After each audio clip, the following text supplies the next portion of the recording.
And welcome back to Sports the NEMO Way, the Los Angeles Clippers episode. So, as you can probably guess, we are discussing the all-time starting five for the Los Angeles Clippers. And as far as housekeeping goes, unfortunately, we are missing a member today. Drew, I think, is missing his first episode. So Drew ended up getting called into work tonight. He couldn't make it, unfortunately. So hopefully Drew will be back next week. But the other four of us will hold down the fort, and obviously we have no guests tonight. So that being said, let's get started. Wade, who is your Clippers all-time starting point guard? Well, I have Chris Paul. As do I. As do I. Sounds like four to me. And Drew has Choke Paul on his list. Oh, I guess at least he put him on there. Oh, So, my Because God. there's no other option. Right. yeah, you'd have to do some maneuvering and Yeah. Chris Paul's going to make two teams. Yeah, and I know Drew isn't a big Chris Paul fan, but I had him as one of the 10 greatest point guards ever. So he's gonna make the Clippers. Anybody that doesn't have an axe to grind has him as one of the 10 greatest point guards of all time. He was the first person ever to do 20,000 points, 10,000 assists, right? And then LeBron eventually did it shortly after him. I think Chris Paul was the first one. I don't know the answer. I can look. Not sure. That's something I thought I heard like a year or two ago. That's not something I've fully researched, but I thought he was like the first person to do it. And then once LeBron hit 10,000 assists, he was like the second or something like that. But anyway, his stats and accolades are all way up there with the all-time great point guards. He's a pretty easy choice. Yes, he was the first player ever to have 20,000 points and 10,000 assists. Yeah, and he's isn't he climbing the all-time steals list as well? I think he's pretty high on the all-time steals list as well. He's just an all-time great point guard, and he has had some issues in the postseason, like Drew will tell you. But he's third all-time in steals. Yeah, so third all-time in steals. I think the resume speaks for itself. With championship or without championship, he's an all-time great. So if Chris Paul plays next year, which I think is very likely at this point, Yeah, I would say so. and he gets 140 steals, which may not be likely, but it's possible. He would move into second place in steals. Who is second behind Stockton? Kidd. Okay. I love Jason Kidd. He's a baller. Yeah. Yes, he is. All right. Well, Chris Paul is unanimous. Yeah. All right. So we have our point guard. So Uncle Doug, who is your shooting guard? Paul George. And he is also Drew's shooting guard. He's also mine. He is mine. That makes five. Oh, Wow. Looky here. Wow, this is going to be an early night, boys. It might. But it's not like they had a lot to work with, so. That's very fair. Yeah, by the way, did we go over Chris Paul's stats? I didn't go like his specific averages or anything. I just talked about how he's obviously an all-time great point guard. I didn't want to pull a Ray Lewis here and be like, Ray Lewis, and then not say anything.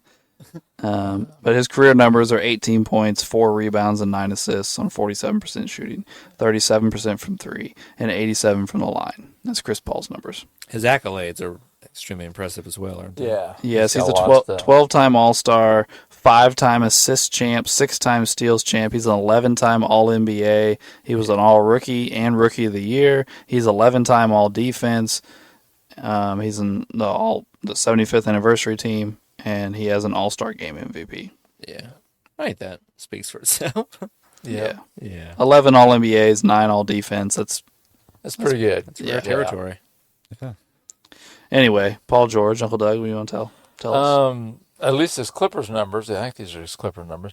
23 points, 6 rebounds, almost 5 assists. If he could stay on the court with Kawhi, I think the Clippers would be all right. When he's out there, he plays great. Yeah. He's got just ever since he tore up that ankle, and he's had a few more injuries. Yeah, I mean, this is his games played in Clipperland, his 4 seasons. 48, 54, 31, 56. Yeah. It's probably a little bit more than Kawhi. So I guarantee it's more than Kawhi. Yeah. Oh, God, it's funny. But like you said, his numbers are very good. Oh, yeah. And he's He a plays phenomenal two-way player. Yes. He's not Yes. just a one-way player. He's That's a right. great two-way player. I mean, not only are you getting like the main stats, the 23 points, the 6 rebounds, the 5 assists, the 1.5 steals, which are all very good. He's a 45% field goal shooter, 39 from 3, that's which is really- very nice. He also shoots 87% from the free throw line. He's a pretty efficient guy. Yeah. You know, Paul George is not the guy that you want in having the ball in big clutch situations. He doesn't seem to come through in those types of situations. But that is something that Kawhi has done pretty well in his career. So if, like you said, they're both on the floor, Paul George doesn't have to be that guy. Right. Yeah. Well, Paul George has quietly put together. I mean, he's going to make the Hall of Fame. He's going to be a Hall of Famer when he retires, I think, anyway. And his accolades are kind of sneakily pretty nice.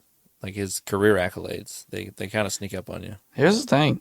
He plays the same position as LeBron James, as Kevin Durant, as Carmelo Anthony, as Kawhi Leonard, and he's 6-time All-NBA, Yeah. Well, he's got all defensive teams too. 4-time All-Defense, yes. Right. Well, I got to looking at him a while back, and I got to thinking about some of our top 50 guys. He could maybe rival a couple of those bottom tier small forwards, just accolade wise.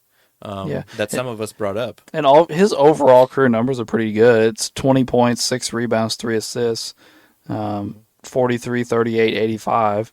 So, Well, if you have he and Chris Paul as your backcourt, defensively, that's pretty good. Yeah. Well, I mean, they're It both is. pretty good. I mean, at their peak, they're both pretty good defenders. yeah. The small forward might also be a great defender. So Yeah, we'll see. yeah, yeah. We'll bring that up in a minute. All right. So Well, then the question will be, why haven't the Clippers won more? I think we already addressed that. Yeah, I think so too. Well, in this year's playoffs, Paul George never played, and Kawhi got 2 games in. So Yeah. that's probably the reason. all right. Well, now we have unanimous backcourt. So, shall we move to small forward? Yeah. Ray, who is your small forward? Say his name. Say his name. Much as I hated to do it, I got to go with Kawhi broke Dick Leonard. Yes. Kawhi Leonard is also mine. Yes. He's also mine. He's also Drew's. And he's mine. So, unanimous again. Unanimous again. Wow. Look at these But- Clippers. By the way, I did consider going with a monstrosity of a front line. You and me might have almost had the same team. Yeah. Well, I won't say much more. Yeah. I'll leave it till later. But Yeah. I considered not having a regular small forward. Yeah. I'll go over it at the end. Yeah. So, Ray, what you got to say about Kawhi? When he's on the floor, he's really good. When he's off the court, he's really good at sitting in the chair. But he's got to be on the court. That's why I was really borderline of putting him on here. But I mean, 25, 6, and 4 is a great stat line. So for being the Clippers organization, I thought, what the fuck? Let's just throw him on there. Yeah, and he's also pretty efficient. 49% from the field, 39 from 3, 88 from the free throw line in his Clippers numbers. He, again, has a similar problem to Paul George. He doesn't see the floor a lot. Here's his numbers in 4 seasons with the Clippers. Games, I mean. 57, 52, 0, and 52. Wow. Who do you think was more, him or Paul George? I don't know. That might I think be it's probably Paul George because Was it? I think he has a Close. couple bigger seasons than him, but that 0 is going to pull it way down. Yeah, that's true. That's true. Wow. He's hit 53 times. Get off his back. Paul George only hit it like once. Yeah. Yeah, if you could ever get those 3, Chris Paul, Paul George, and Kawhi on the floor at the same time, That'd be Clippers, pretty you got a good. good team. Kawhi might go down in history as being the the player that's got the most championships with the least amount of games played. If they can maybe squeeze one more championship somehow, maybe. He's a 5-time All-Star, 5-time All-NBA, 7-time All-Defense, 2-time Defensive Player of the Year, 2 Finals MVPs. I don't know how many awards he's won with Clippers, though, if any. I think it's just like maybe 1 All-Star, 1 All-NBA, 1 All-Defensive team, maybe. I think. Yeah, I mean, I know his Defensive Player of the Years didn't come there. No, they're in San Antonio. Yeah. Yeah. And of course, he had the Toronto year, and then I know at least 1 year he got all of his usual accolades there, and the rest of them, I think the games played, he didn't get over the hump. So, just because it's been brought up, let's speak about it for a second. They just put the new rule in that you can't win any awards if you don't play 65 games. Mm-hmm. So does that mean like guys like Kawhi and Paul George may never see another All NBA team? Yep. Probably. Never see another All Defensive team? Unfortunately, it's not. That's like half the superstars now. That's not really like KD didn't play 50 games. LeBron didn't only play barely over 50 games. Kawhi barely played 50 games. Paul George didn't play 50 games. Like even Giannis missed a lot of time this year. Embiid doesn't play. Harden misses time now. Even Giannis didn't play a ton of games this year. I think he played exactly 65 this year. Yeah, so I mean, just like John Morant missed a bunch of games with injuries and other things. John Morant's going to miss even more games. Yeah, he's going to miss more next year. We can hit on that later. But I mean, I'm sure I'm even missing people. Like that's just the NBA now. Like I think that's why the rule's been implemented. Oh, 100%. Anthony Davis. I mean, Anthony Davis. He always misses. Alternate day. Yeah, it's just everyone's gonna have to step it up. And honestly, this is just my personal opinion. I don't know anything. I don't think Kawhi Leonard will give 2 fucks. I think he'll do exactly what he's been doing this whole time. I honestly don't think he'll care. Yeah, but that's just my opinion. I obviously don't know Kawhi Leonard, but just by his general attitude, I don't think he'll care one bit. I think he'll load manage his way through the season, and that'll be that. Here's my thing, though, with the load management stuff. It's kind of proving out to not work. Yeah. Because a lot of these load management guys get hurt in the playoffs every year, too. right. Well, I think Kawhi gets hurt, Paul George gets hurt, KD gets hurt. They're all hurt anyway. Yeah. Well, I don't think KD really game manages. I just think he's injury prone the second half of his career. Well, yeah, that's true. He tries to play. You got to give him that. He just, past like 3-4 years, he just keeps getting nicked up. But Jimmy Butler, he doesn't play a lot of games either. Yeah. Well, I think to a certain extent, load management would be decent. But if you do it too much, then your body's probably not even used to the constant grind. Yeah, I agree with I you. think Not only that's is it big. not used to the constant grind, but the playoffs gets more physical. Yeah. So you're not only trying to adjust to playing all the time, but you're adjusting to playing all the time even more physically. Like I said, I think I said a few episodes ago, what Pop was doing in San Antonio was he was picking like 5 or 6 games a season to not play his stars and like manage their games. And they were, like, especially Ginobili and Duncan, when he started doing that, were aging stars. Yeah. I think Parker was a little younger, but Right. So I mean, there were reasons behind it, you know. But there's no reason that guys, as long as healthy, can't play 75 games. Well, yeah. At least try. Yeah. At least try. I mean, I'm a Kawhi fan, and I mean, I don't know why he takes it so overboard, but I don't know. But Well, guys, we're over halfway there. Can we make this unanimous? Nope. I Nope. don't think so. Oh, really? Oh, okay. I mean, I don't know. I think my next 2 picks are decent. I don't know. I think Wade and I agree on the next one. We'll see. I think Oh. I'll agree with Wade on the next one, but I don't think everybody will. All right. Well, I guess it's to me. I haven't had one yet. Go ahead. My power forward's Elton Brand. Okay. Elton is. Oh, go ahead. That's my power forward as well. Elton is my center. Elton is also my center. Okay. Drew's power forward is Blake Griffin. I figured That's also my power forward. Oh, Wow. okay. he did not make my team. He is not on my team. He didn't make my team either. Well, I just hate to say it, Ray, but you and Drew are wrong. And I have a particular reason for putting Brand where I put him that I'll get to you. Well, okay. I'm interested in why. You want me to do it now? Sure. I guess my thing is that regardless of who you put at power forward, whether it's Blake or somebody else, Like Do we- Elton's shorter than them. Well, wait. So we Okay. got Where did he have Elton somewhere? Drew? no. Oh, He okay. didn't have Elton on his team. Okay. Okay. So we've only got 4 power forwards up there. We haven't announced who you, me, and The I only had reason I Elton. put Blake up there because you said something about Drew Drew has had Blake. Blake, so I had Blake, so I just went and put him Those up two. there. Okay, and I have Elton, and you have Elton. I have Elton. Yeah. So who do you have, Wade? Oh, power forward? Yeah. I have McAdoo.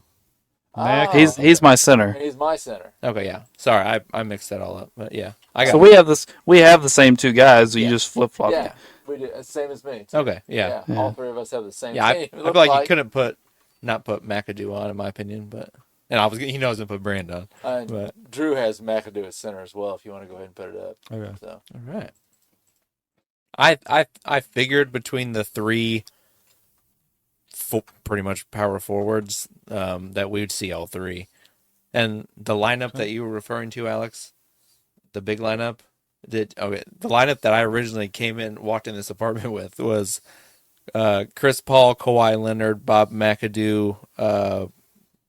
Brandon Griffin. Yeah, That's wait, why I Yes, I yeah. seriously considered doing that Yeah. myself. yeah. I swapped it when we were getting ready for the podcast. I was like, maybe I should go more traditional for once. I've been messing with lineups for numerous weeks in a row now. Well, I'll give my Brand numbers real quick since I'm the one that announced him. Elton Brand's numbers in Clipperland are 20 points, 10 rebounds, 2 assists, a steal, and 2 blocks on 51% shooting and 75% from the free throw line. Because he's the man. I don't know when he won awards per se, but I do believe he won an All-NBA with the Clippers. Yeah, all of his accolades, I believe, outside of Rookie of the Year, are with the Clippers. Okay, so he got his All-NBA and a couple All-Star games in Clippers. Yeah. And he won Rookie of the Year with the Bulls. Again, this is another guy that is a two-way player. Mm-hmm. That would give us, the 3 unanimous guys are all two-way players. And then I would say Elton would add to that. He's a very good two-way player. Mm-hmm. Nice shot blocker, especially for a guy that's a little undersized. Indeed.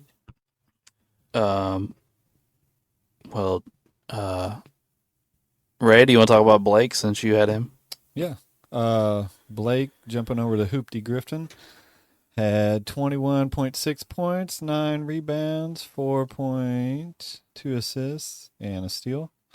I just figured I'd put him on there because he had familiarity with Chris Paul with the Lob City era, so I just kind of threw him on there. I mean, he was one of the best players in the NBA there for a while with the Clippers. He was. He was good. Another guy that struggled with some injuries like the rest of the roster, but Yeah. I mean, he was really good when he was on the floor for a while. Good play for the Clippers when he was there. Does anybody have his accolades written down? I got It you. should be pretty decent. He's a 6-time All-Star, 5-time All-NBA, and a Rookie of the Year. Now, I don't know that all of those things came with the Clippers, though, because he had a really beastly year with Detroit where he won some He awards. did. I bet he at least made, I'd say probably an All-Star and but maybe like a third-team All-NBA with that Detroit year, maybe. Yeah. I would guess. But it fell off pretty hard right after that, didn't it? Yeah, it did. Yeah. Mm-hmm. He hasn't been good for a while now. Oh, yeah, definitely not now. Yeah, he doesn't really see the floor much anymore. Except for the 5 games with the Nets. Yeah. Yeah, he had a little stint where he was even jumping up and dunking again with the Yeah, I Nets. know. Then it Looked all like went he was away drinking again. that juice. He's doing something. Oh, yeah. All right. Well, and then who had McAdoo at power forward? Me. So you want to talk about old McAdoo there, Wade? Well, he's a league MVP, which no one else on this team can say. And for a stint there for a while, back in the day when they weren't even the Clippers yet, McAdoo was the man. He was a scoring machine. He grabbed you some boards. And like I said, he's an NBA MVP. So you're going to make the Clippers roster. And the Clippers had a very interesting set of forward/centers. They're all kind of around a similar height and all have really good similar production. It was kind of interesting to pick between all of them, but I figured McAdoo being an MVP And that little run he had back in the day with the Clippers franchise was pretty unbelievable run, really. When you look at the stats and everything, like it was pretty unreal. His Clippers numbers are 28 points, 12 rebounds, 2 assists, a steal, 2 blocks. Yeah, On 50% shooting and 78% from the line. yeah. Because he had a 4 or 5 year stretch where he was pretty unreal. McAdoo was good. Well, his first year, like his rookie season, he's 18-9. You know, like okay, fine. But then after that, he's 30-15, 34-14, 31-12, and then it comes down a little bit. But those 3 years there are just boom. And he wins the scoring title all 3 years there.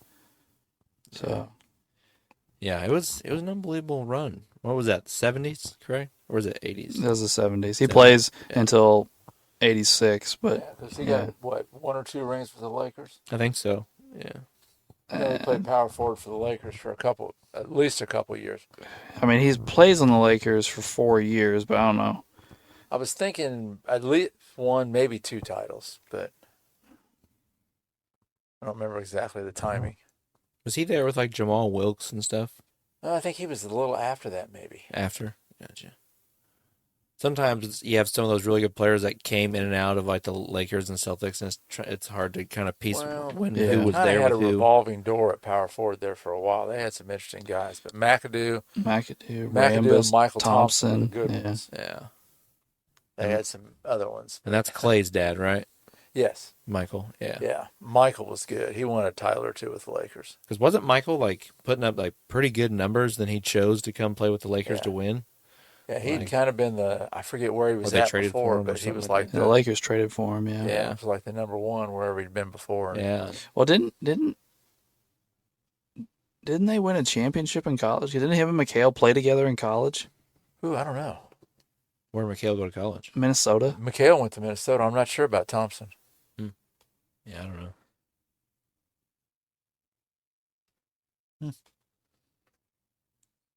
Yeah, I don't know. I'm not a college guy. Michael Thompson played college ball at Minnesota. Oh, Okay. there you go. I don't think they won an NCAA title, but they might have been close. Hmm. I would have guessed that Thompson would have been a little older than McHale, but maybe not. Let's see. Thompson was drafted in the 78 draft. Okay. See, McHale didn't come in until, Is it early 80s? yeah, probably 2 or 3 years He later. was drafted in the 80 draft, so he had Okay, 2 years 2 apart. later. Yeah, 2 years apart. Okay. Well, a little earlier than I thought it would be.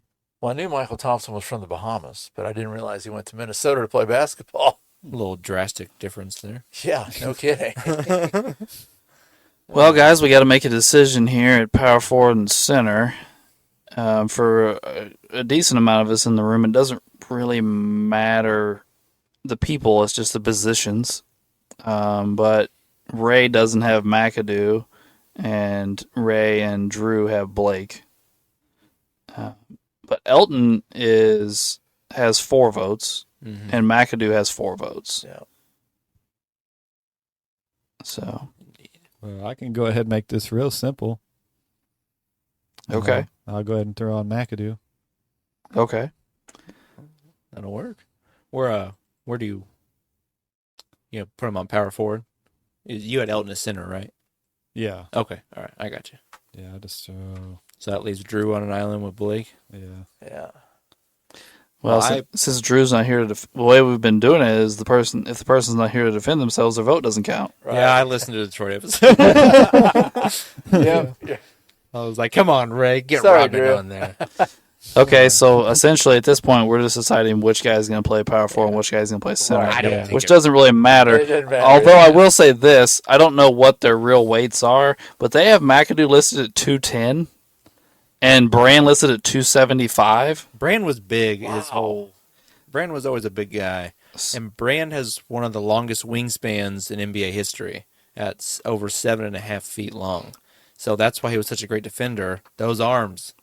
Well, they're block both guys are going to be a little undersized at center, like not undersized, but a little shorter at center. So I guess it doesn't really matter. No. Yeah, it doesn't matter to me either. I just thought Brand with the wingspan, Brand was a great shot blocker, and Brand routinely guarded and held his own against the likes of Tim Duncan and KG and real 7-footers. And Blake Griffin could not do that, and I didn't watch McAdoo, so I don't personally know. But Well, I think McAdoo probably played more power forward, but he probably played some center. I didn't watch him early in his career. He's listed as a center power forward, yeah. and I just depended on it said his team. like they break it down on here what position they played most at, and for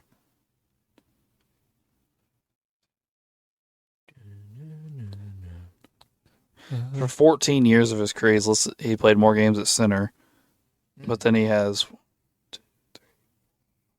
7 years at power forward. So looks like he played. I mean, I don't know what that means necessarily, but it's probably just depending on who he was playing with. Yeah. I mean, and what kind of Yeah. style of basketball they were playing, be my guess.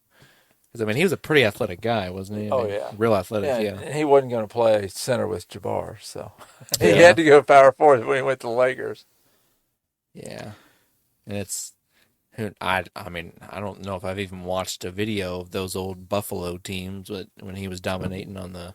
Yeah, that was the Those thing. You didn't teams. see Buffalo much. Yeah. I don't remember really seeing him play for Buffalo. I don't remember. were they even any seeing good when he clips was of doing it. any of that? I mean, he was good, but Yeah, I mean, he was the NBA MVP, so you figured they would garner some attention. But I don't even remember watching like clips of them play, no, like I don't on anything. really remember seeing. I mean, I knew who Bob McAdoo was, Yeah, and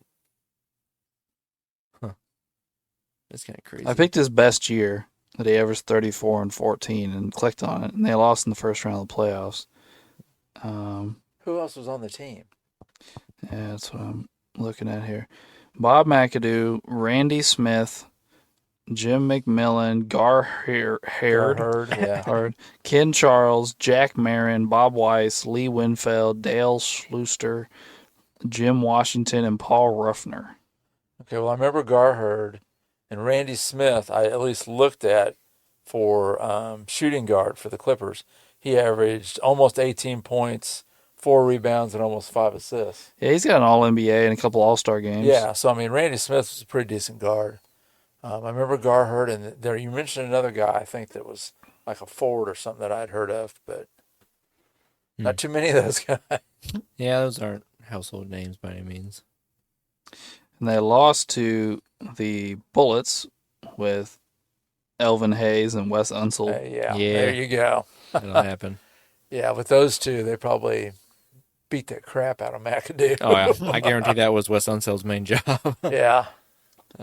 Wes Unseld averaged 10 points, 15 rebounds, and 4 assists in that series. And probably 6 fouls. Probably. And Hayes averaged 28 points, 11 rebounds, and 3 assists. Wow, Phil Chenier averaged 24 points a game. But McAdoo averaged 37 and 13. Wow. Oh well, Unseld didn't beat him up enough, I guess. Yeah. Well, I guess I mean, they won, but, so, yeah. Right. I mean, Yeah. I mean, Wes Unseld was a monster, man. Oh, he He was was. a monster. I mean, when Wilt Chamberlain says that was the one person he was scared of, that's something. Yeah. That's something. But yeah, talking about players that we considered, I did seriously consider Ron Harper as a nice two-way guard. I looked at Ron Harper. I also looked at Catino Mobley. I looked at, I looked at Baron Davis. I looked at Danny yeah, Manning Baron a little Davis. bit. Who? Danny Manning. Oh, yeah. Played there for about Yeah. 6 years. Danny Manning, yeah. Corey Maggette. I did look Yeah. at Corey Maggette as well. World Be yes. Free, I think, had a stint there. World Be Free had a nice little stint back in the day. Yeah, he could shoot Yeah. when he wanted to. I think he's more popularly known for the Cavs, I think. But I could have sworn he had a stint. I thought he was one of the guys I looked at. But other than that, there wasn't a ton more of really guys to really consider. I mean, I liked Lamar Odom, but I feel like he's more known as like a Clipper with Kobe than or A a Laker. Laker Yeah. than a Clipper. I mean, sorry. But yeah. All right. Well, essentially, we know who our 5 guys are. So our 5 Clippers are Chris Paul, Paul George, Kawhi Leonard, Elton Brand, and Bob McAdoo. which are my 5. Mine too. Mine too. So I think it was a fairly easy week there. Yep. I guess could that be a solid team in the tournament. I think they could be, especially since I think this team could be very formidable defensively. Yeah, these guys can play some defense. I mean, obviously don't think they'll be at the top of the West, but I think they'll be maybe in the middle-ish range, maybe on the little higher end of the middle, maybe. I could see it. On how some of the other ones go, but they got some real, very good two-way players, really. I would agree. I mean, all of them outside of Elton will be or are in the Hall of Fame, probably. Yeah, I mean McAdoo's already in, Yeah. and I would say at this point, Kawhi will get in. Chris Paul will definitely get in. Paul George, I think, maybe a little bit of a wild card, but I don't know. With the NBA, with basketball, I mean, Tony Kukoc just made it. I feel like Paul George has to make it. Oh my god. I mean you're right. But Tony Kukoc, they count I know, European international play, stuff, but so I was just bringing him up as an example. It's easy to get in the Basketball Hall of Fame. yeah. All right. Well, I guess that will wrap up our Clipper talk here, and I guess we're just gonna bullshit about the NBA because it's been crazy lately. I think I told Uncle Doug the other day the playoffs are drunk. It's Yeah, nuts. it's dude. crazy. It's nuts. So today is May 24th. So right now we're getting ready for the NBA Finals, kind of. The Nuggets have swept the Lakers, and the Boston Celtics just kept themselves alive by winning a game, so they're down 3-1 to the Heat. Yeah. But I don't think we've talked about the playoffs for a little while, so it's been, I don't know. It's well. First off, Different. sorry. Go ahead, Ray. What'd That you has say? been different. It Very has. different. The Suns. Imagine this: Chris Paul got hurt in the playoffs. But then, It's true. Yeah. but then in back-to-back games, KD and Booker scored like 83 points combined and then like 77 points combined, which is like the second and fifth most ever by a duo in the playoffs. They tried. And then they just seemed to run. Well, they did the Suns thing apparently. They got blown out by like 35 in the final game. I don't think those two had anything left. And lots of people really, really shit on Ayton after that series. Lots of people did. I think the Ayton hate has gotten too far one direction. I would agree with that. I mean, I don't think anyone expected him to outplay Nikola Jokic. I mean, that would be unreasonable. I get what some of the people are saying, but I do think it's gone a little too far. I mean, I thought he had moments where he was giving it what he had, but he was, getting his ass whooped by a all-time great center who just won 2 straight MVPs a couple years ago. I mean, I don't know. I'm not saying he didn't do anything wrong, but I don't know. He's just not an aggressive player. I think some people just need to accept that and move on. Some people just are who they are. He's kind of a finesse center. It's just the way it is. He is, unfortunately. Even though he's built like a Greek god or something. He's so athletic, man. If he was aggressive, I mean, that's why people keep bitching at him. Because if he, if he was aggressive, he could probably do some nasty things. Here's the thing, though. He averaged 18 and 10 this year. No, he's good. I think he's Yeah. good. On 59% shooting. Right. Yeah. Yeah. And they're busting on it. Yeah. Yeah. He's not terrible. Well, I will say one thing. At least some of the stuff that I heard, why some of the bitching, it was not necessarily just about him, was Chris Paul got into a habit of running the pick and roll, pick and pop with Ayton and just continuously dumping the ball off to Ayton. And then there went long stretches of time during some of the playoff games, not all of them, where just Booker and KD weren't touching the ball. And Chris Paul kept dumping it off to Ayton. And then Ayton wouldn't be aggressive with it and go hard to the paint. And then he would, miss or get, someone would bump him and he would flail around and lose the ball. And that I think it was a combination of them not using Booker and Durant a lot in certain situations, which I think they eventually fixed because Chris Paul got hurt and they just quit giving the ball to Ayton some points. But I don't know. Well, I think, didn't Ayton get into it with the coach too? Didn't he and the coach? Yeah, but they fired the coach. Right. So the coach is gone. So. Which I think part of the problem is some of the things Wade just touched on. Like, they didn't have their shit together. Yeah. Now, don't get me wrong. They were trying to implement KD like 2 games before the playoffs started. Yeah, because he got hurt in warm-ups. Oh, God. As a KD fan, that was fucking embarrassing. But, it was kind of a mess. But I guess my other thing is like, first off, what KD and Booker did wasn't sustainable. No. KD shot terrible the entire series. And, I mean, Booker went on a heater, yes, but, like, maybe Ayton should have been a little involved. And here's the other thing.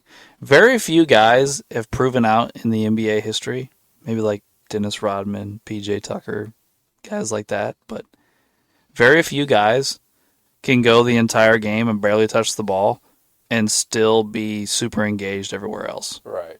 Oh, Guys lose interest if they are like, hey, set 1 billion screens today, rebound, and play really tough defense. So in other words, just do all my bitch work, but we're never gonna pass you the ball. Yeah, we're never gonna give you the ball. So, well, that's why they used to always run a play for Kendrick Perkins in the first play of the game. Yeah, back in the day with the Celtics or the Thunder, one of the two.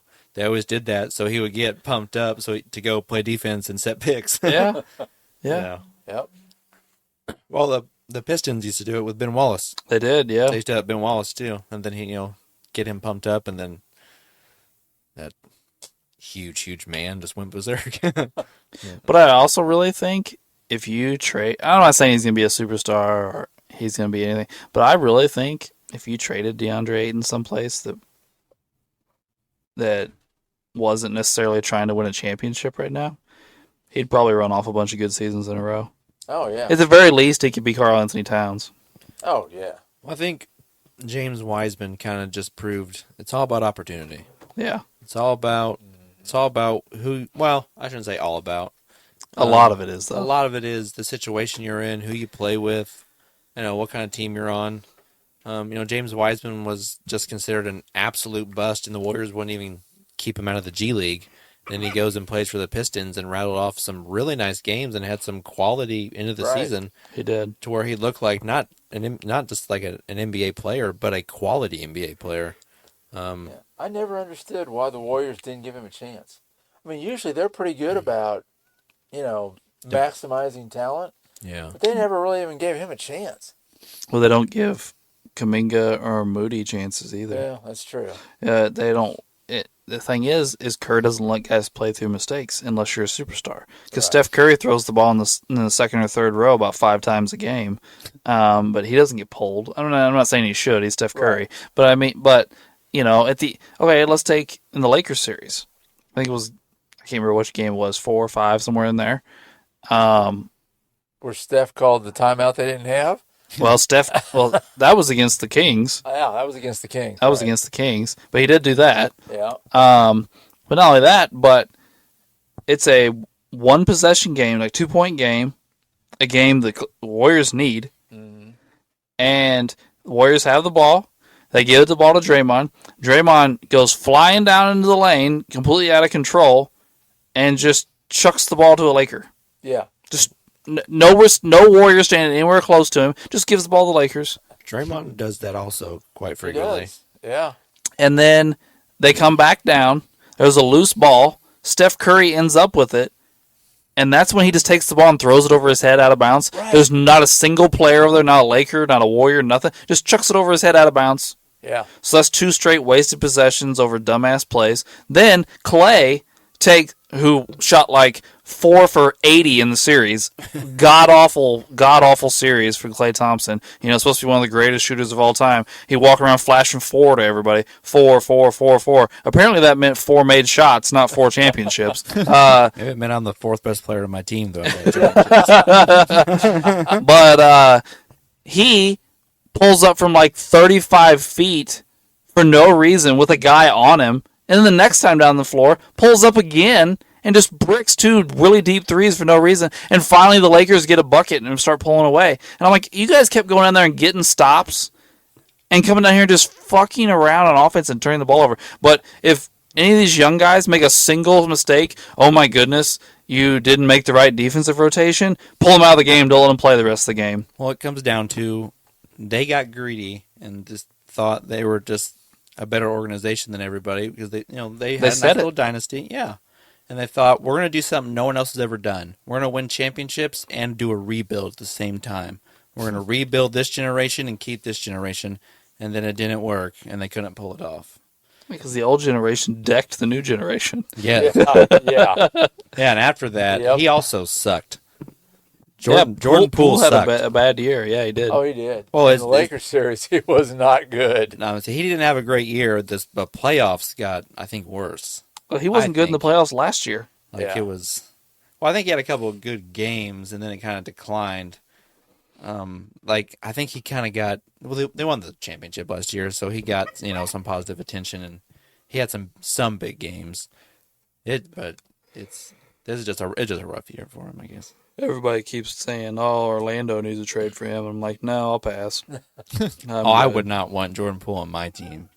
He's a defensive liability, and he's just a fucking chucker. And he doesn't make him. Yeah, it doesn't make anybody better. If you don't make anybody better and you don't play any defense and you're very inconsistent with your efficiency, you really don't have a lot of value. To be completely honest, you're a bench guy that will come in handy every other game. Right. They bring you in. If you're hitting your shot, you'll get time. If you're not hitting your shot, you're going back to the bench. You're a heat check. Yeah. You're a heat check guy. You're D'Angelo Russell. That's what you are. Indeed. Are there any other big playoff topics we want to bring up before? Well, I'm sorry, Doug, but we can stop listening to fucking LeBron. Gosh dang, you gotta be kidding me. I'm a Laker fan, but I'm not a LeBron fan, so you're fine. So, what do you think about the maybe retirement thing? He's not retiring. Yeah, I'm with you. It's horseshit. It's just attention seeking. That's what he does. Yeah. He would not spend the last half decade telling everybody he's going to play with his son, and then when he gets a year or two away, just up and retire. Right. Well, he just doesn't want all the heat from screwing up the last 2 or 3 games, and so he figures if I talk about retirement, everybody will be nice to me. He's not used to looking like that. I mean, and for being in year 20, he looked very good for being in year 20. I'll give him that. He for someone who's been in the league that long, that was pretty damn impressive. But that was the first time he really looked old. He did. Like old, like not for like a small period of time. He looked old the whole goddamn time.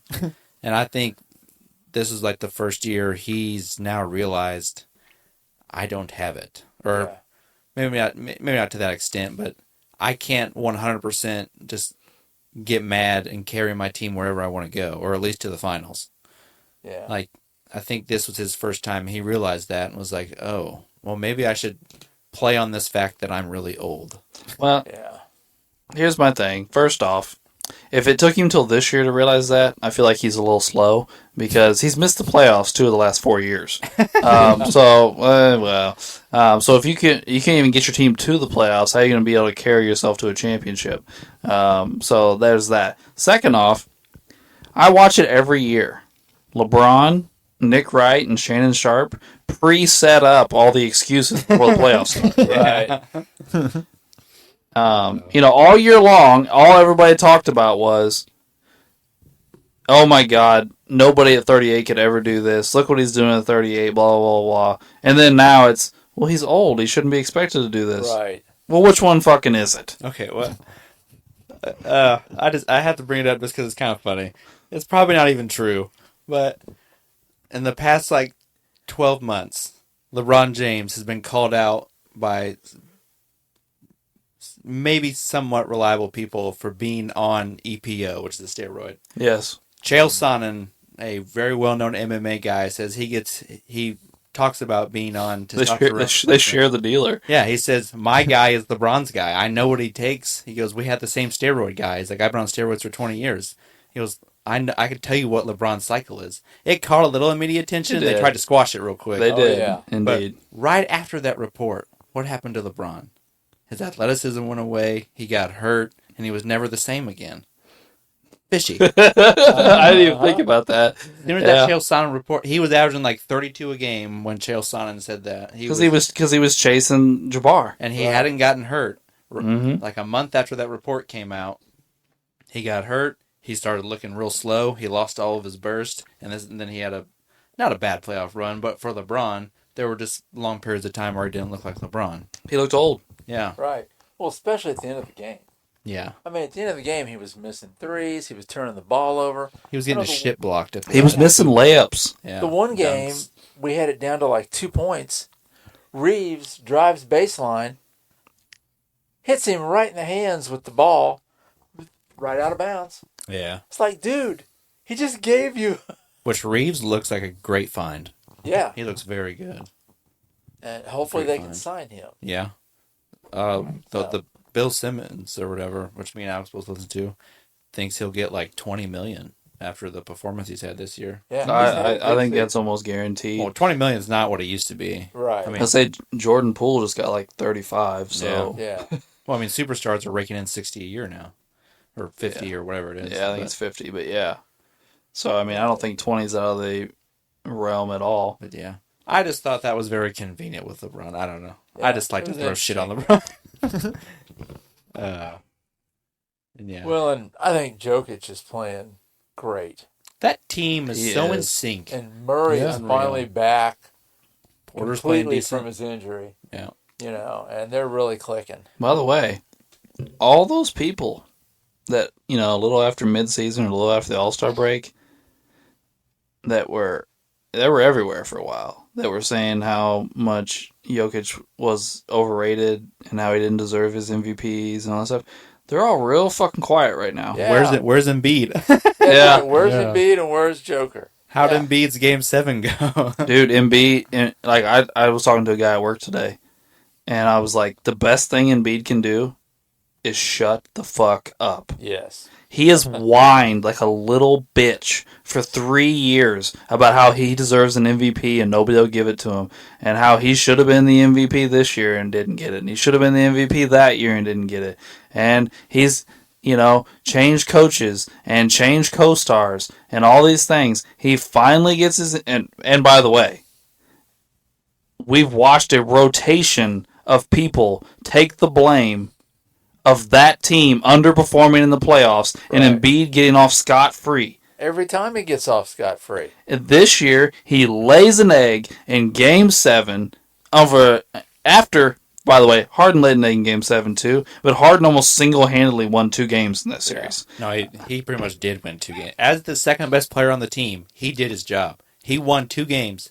Your number 1 player should finish the series. The MVP of the league should win the rest of that series. By the way, all season long, all we heard was, well, Embiid's a great defender. Jokic doesn't play defense. What did the Celtics do in Game 7 to win the game? They picked on Joel Embiid on defense. They ran. picked on him. Jason Tatum put him in every pick and roll like the entire second half and scored and scored and scored and scored and scored and scored. Yeah. And Embiid just keeps falling on the floor and turning the ball over and acting like he's winded, which I'm sure he was because the motherfucker's always out of shape. The Celtics won because they ran. They picked Yeah. up the pace, and Embiid was tired by the second quarter. Yeah. By like the middle of the second quarter, Embiid was done. And I back to what we were talking about like 30 seconds ago. Harden sucked numerous times in that series, but he had 2 phenomenal games, and one when Embiid didn't even play, and no one thought they could win. Harden carried them to 2 victories. As the second best player, that's the best you're going to get out of James Harden in the postseason. No, He here's- won you 2 games. Here's my thing. Go ask any all-time great player. Go ask Magic. Go ask Larry. Go ask Michael. Go ask Shaq. Go ask any of these guys. Hey, if your second best player is gonna in a 7-game series blows up and almost single-handedly wins 2 games of the series for you, do you think you win that series? Every one of them goes, "Fuck yeah, we do," because I'll win the Yeah. other 2. I guarantee it. That's right. Most of the time, all those well, a famous saying usually is, "I just need my role players to get me one." Yeah. Or give me one or two, but because your superstar can show up at least 3 out of 7 games usually. Yeah. Sometimes 4, obviously. Right. But, If you would have said, "Hey, Larry, Mikhail's going to go for 50 twice this series and win 2 games for you. Do you think you can win 2 more after that?" He'd have been like, "Hell yeah." Yeah. yeah. If you'd have asked Mike, "Hey, Scotty's going to blow up and win 2 games in this series. You think you can win 2 more?" Fuck yeah. Mike's crazy Like- ass be like, he wasn't better than me in that game. Get out of here.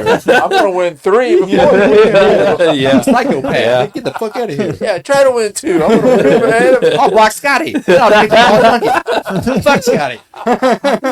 That's what Michael's saying. Crazy bastard. But but then the worst part about the whole thing is, and then after the game he comes out and bashes his teammates. Me and James can't do it That's not a alone. good look. Yeah. When 3 guys on the team score more than you in the game. Yeah. I And believe you're one. the MVP. I believe wasn't one PJ Tucker. Yeah. I think PJ Tucker hit like 6 threes or something like that. It was like Maxey, Tucker, and Tobias Harris. Yeah. And at least I'm kind of turning this to a Harden thing, but even when Harden shot like shit, he was getting like 10, 12 assists. Embiid wasn't really bringing much else. He even had some bad Embiid, in the rebounding. final game, he got 8 rebounds. Yeah. Which isn't like a god-awful number, but, like, dude, this is game 7. Right. You should be going out there grabbing 15 to 16 of those damn things and, showing up big. And especially since the Celtics don't play a center. You're playing, everybody out there is a half a head or head shorter than you. Right. Yeah. There's no reason, and much, it's like Horford or what's his name? Rob Williams are big, either big bulky guys. You should be able to move them whenever you want. Yeah. Yeah. Like, you're getting out rebounded by Tatum and Brown. Who are now getting out rebounded by Jimmy Butler and Caleb. I missed part of his name. Yeah, Caleb and Cody. I forgot his last name. Zeller? No, not Zeller. But Zeller is in that. Tyler Zeller's in that series. Yeah. Yeah, the Heat, though, are the tail of the playoffs, I feel like. I mean, I don't even know if I should bash on the Celtics and Bucks or just prop up the Heat. I don't even know. I don't even know what to do with it, all that information. Here's because my they got what, 7 undrafted players on that team right now? Yeah, I think the Heat always have a bunch. They find all these gems and make them these good role players. Well, and just think, they're missing Hero. Yeah, they're probably the second best offensive player. I mean, Yeah, he was their second leading scorer on the season. yeah. No, here's my thing. In the second round of the playoffs, I wasn't the least bit surprised the Heat beat the Knicks. No, that's why Didn't surprise me at all. That's why I left him out of that. What I just said. And in the first round, obviously it was a big surprise they beat the Bucks, but Giannis missed 3 games in the series. Yeah. Okay, so I get what happened there.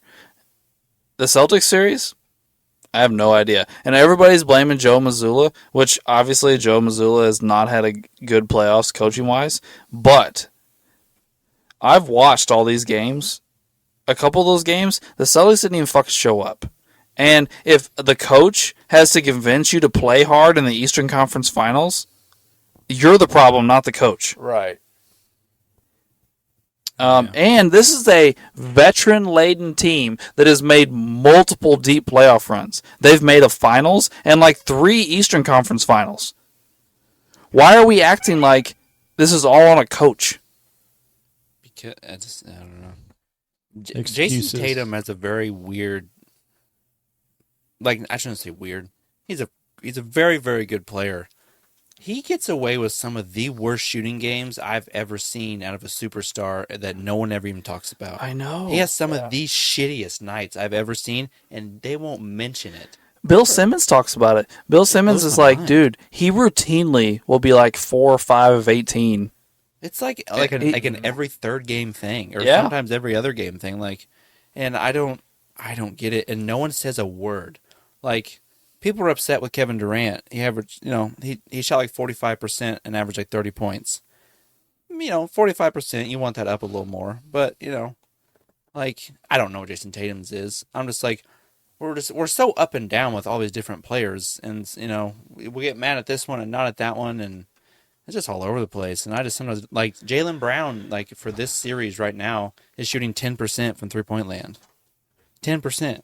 I think he's shooting, like, I don't remember his field goal percentage, but it's not good either. He's like 2 for, I don't even remember, but it's something crazy. Like, we're just all over the place. Yeah, and in game 4, no. Hold on. Here, in game 3 of the Miami Celtics series, Tatum shot 33% from the field. 6 of 18. Yeah. Yeah. Um, And he's really good. He really is. yeah. He just has some of these crazy bad nights, and when it's bad, it's bad. Well, do you think the Celtics, I mean, assuming they go ahead and lose this and the Heat beat them, or even if they don't, do you think the Celtics are going to have to break those two up Well, there's and do something different? There's been some stuff going on with Brown this year. Well, Brown's a free agent. Yeah. So, Well, there's been a little bit of drama off and on with him for like the past year. He's been making some subtly shady comments off and on, and they said he got real butthurt when they brought his name up in Kevin Durant rumors last year or something like that. And I don't know, there's some other stuff. I can't remember all of it. I guess the Ime Udoka thing, some players didn't like how that was handled. Like, I don't know. yeah. I don't know. At some point, They've been together longer than you think. they've been together a while. 6, 7 years probably. But here's the thing: is you've got to think. Okay, so you decide you want to break this duo up. Well, you've made it very obvious that Jason Tatum is the player you'll keep. So if you're going to trade Jaylen Brown, okay, so be it. But who are you going to get that is as good or better than Jaylen Brown? Right. And who are you going to get? Okay, let's say you made the KD trade. KD's out of the NBA in 2 or 3 years. Jaylen Brown is in his prime in 2 or 3 years. Or still in his prime in 2 or 3 years. Yeah, he'd be like 30, 31. So it's like, are you really going to sacrifice that longevity for a couple years? Especially for a guy like KD who's been injured for like 4 or 5 straight years. Right. And Jaylen Brown is a two-way player. He's not just an offensive player. He's a very good defender. I don't know. The Celtics have decisions to make, but I don't know. I get tired of the Celtics too. Again, and I just think the past 2 years they've had some golden opportunities to win championships because they are deep as hell. They have a very good deep team, and they're deep at a lot of important positions. And I just feel like not winning last year, it's like, all right, but you made the finals. It's a step in the right direction. You haven't been there yet. There's a group. Understandable. This is a golden opportunity to at least get there again easily. The Heat are a play-in team. I know Jimmy Butler's good. Bam Adebayo is good. They should have stomped them in the dirt and got this shit over with. I mean, personally, I think the Bucks should have beat the Heat, but that's a whole other story. But it's just such a waste if they don't, because it's all going to unravel here in the next year or two. Horford probably shouldn't be this good anyway, as he already is. He's put a lot of miles on his body. Rob Williams is turning into the next Zion. He never plays more than like 2 weeks in a row. Jaylen Brown might leave. Marcus Smart's already starting to go downhill. Mm-hmm. I mean, you're not going to be able to keep... I mean, they have like 8 or 9 really good players. You're not going to keep them all. Grant Williams might leave. Is it this year? He's a free agent, yeah. So, I mean, it's already going to deteriorate after this year probably. And I just feel like that was a golden opportunity the past 2 years to get a chip. It's just, I don't know. It's just unfortunate, I guess. I agree. So let me ask you this. Let's say that the finals end up being what it looks like it's going to be, and we have the Heat Denver. Do the Heat stand a chance? No. Well, 90% of me says no, but I didn't think they'd get out of the play-in. That's kind of the way I am, too. I mean, just looking at it, I think Denver ought to kill them, but I bet the Heat get a couple games. Jimmy Butler will at least will his way to one. Probably. I think Jimmy can probably win a game for sure. I don't see the Heat winning the series personally. No. I don't think Adebayo can guard Joker at all. I don't think anyone can guard Jokic. Well, no, but I just mean like we've watched a all defensive guys, legit 7-footers get their shot at Joker and him eat them for lunch. Now we're gonna have an undersized guy try and deal with him. I just don't see that working. Yeah.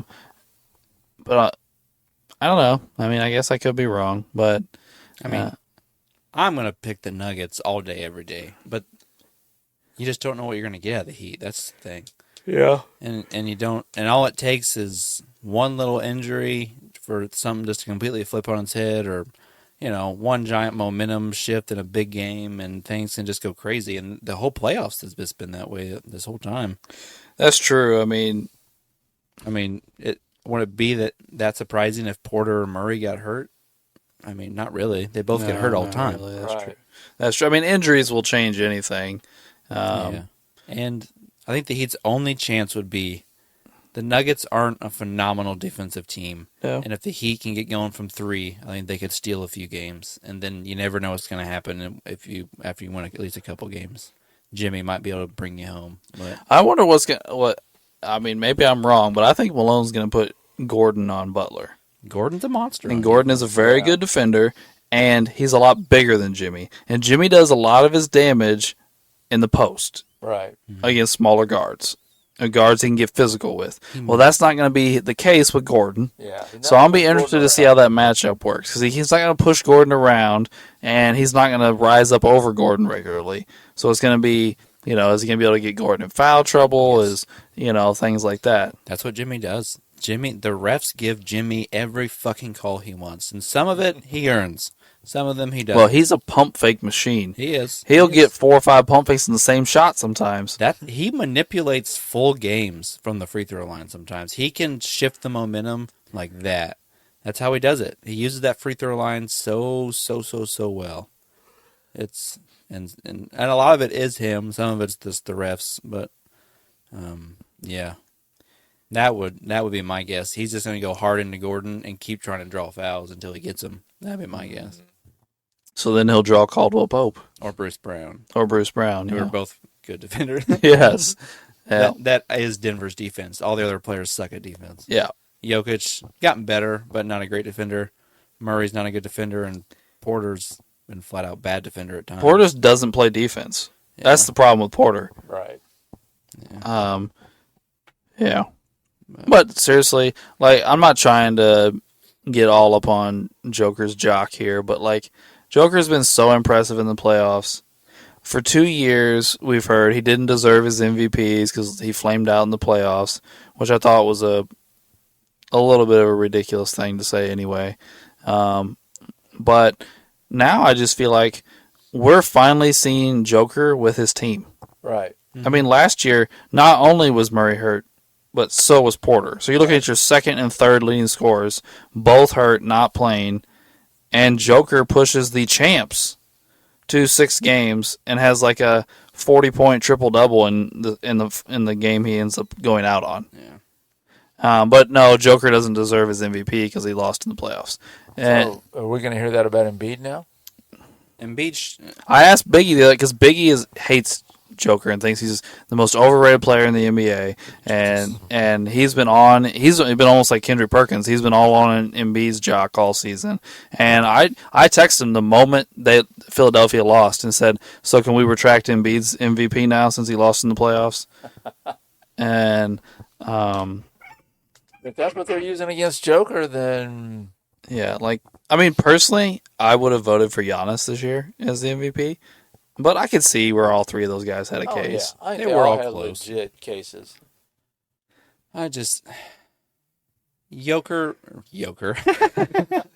Joker, it takes people a while to adjust to something different that they haven't seen before. We've never seen anybody play like Joker, and some people are going to shit on it for a while until there's nothing else to shit on. He's already got MVPs. If he gets a championship, there's nothing else for him to bitch about. Right. That's just how it works. We saw it with Giannis a few years ago. Oh, yeah. Yeah, Yeah. that's just how it goes. Mm-hmm. Yeah, I'm looking forward to the rest of the season. Yeah. It'll be fun. Finals should be good. Yeah, for sure. I think so. You're almost on two opposite ends of the spectrum. You got a team that's I'm not sure. Nobody asked you. Alexa. Alexa. Alexa invaded us again. Maybe that's our sign to end the podcast. Alexa. I need to quit saying her name. Yeah. All right, well, we're going to wrap it up then. So we appreciate you tuning in for this Clippers episode, and we appreciate you tuning in next week for our Lakers episode, which I'm sure will be a doozy, not just because we have two Lakers fans, but because they have so many great players. So we'll see how that goes. And we would like you to email and subscribe and rate, review, comment, whatever else you can do. We would appreciate it. We're still hoping for an email from France. That would be wonderful. And thanks for tuning in to Sports the NEMO Way.